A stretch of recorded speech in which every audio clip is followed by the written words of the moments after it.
Hi guys, Moiraki here.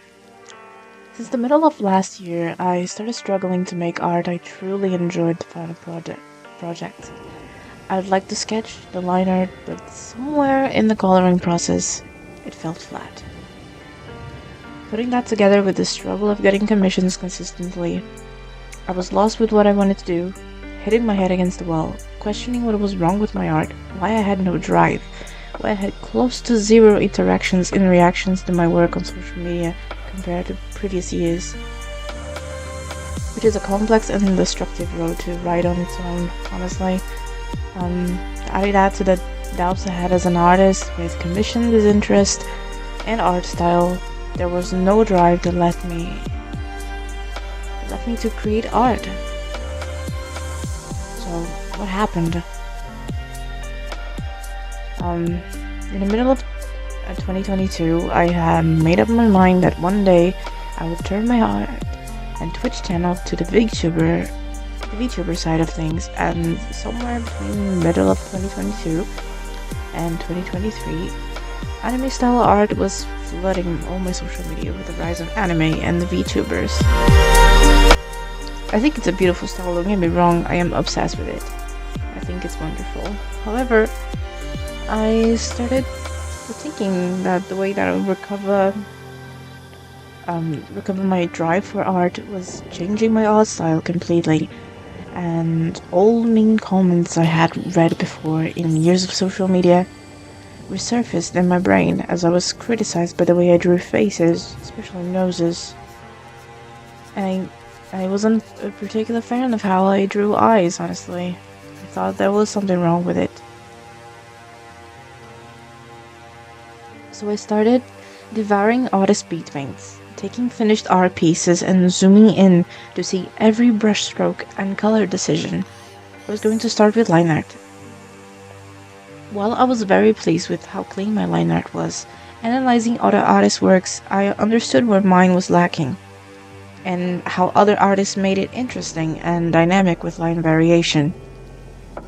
Choosing where to make lines thicker or thinner, adding depth in points of shadow, and making a strong base for their art. I printed in my brain that if the drawing couldn't stand on its own, the coloring would only enhance the issues. Moving to coloring, I understood what they did that made their pieces simple in some aspects and complex in others.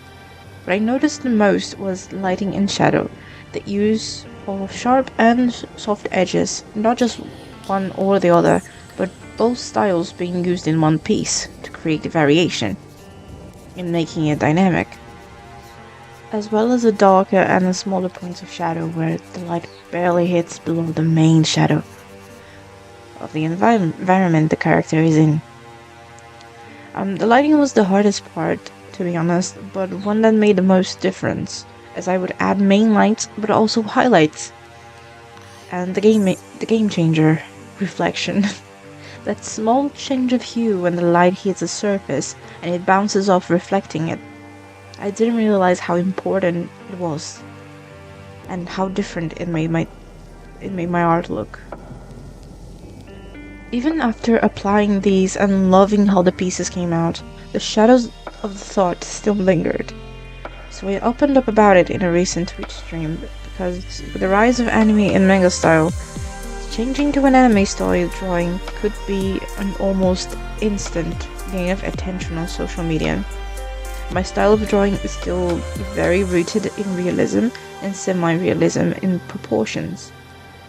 I didn't feel like there was space for semi-realism in VTubing. So maybe I should follow the trend of the industry standard, if you will, and move to anime style. But chat's response changed my perspective, made me realize that following trends and shifting art styles to go with it was not the right way to go.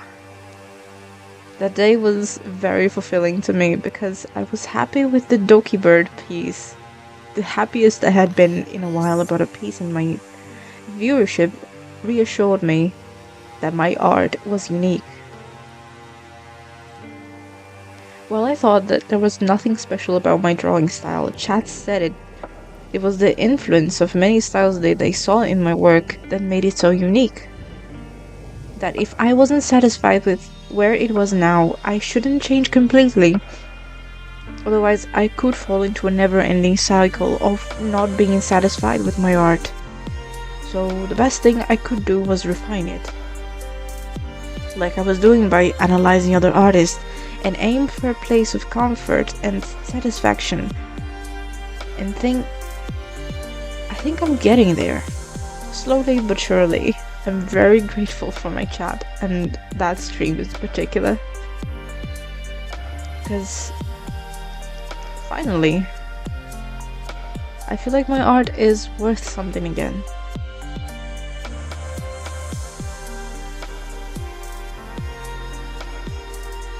Thank you for watching. I hope the rambles of this artist's brain made some sense and perhaps a bit of comfort to you. If there's someone you know that might need to hear this, please share with them. I know this can be a bit painful at times and bring a lot of anxiety. So if it helps, if it helps you and perhaps help someone else, I'll be very happy. Thank you again. I'll see you next time.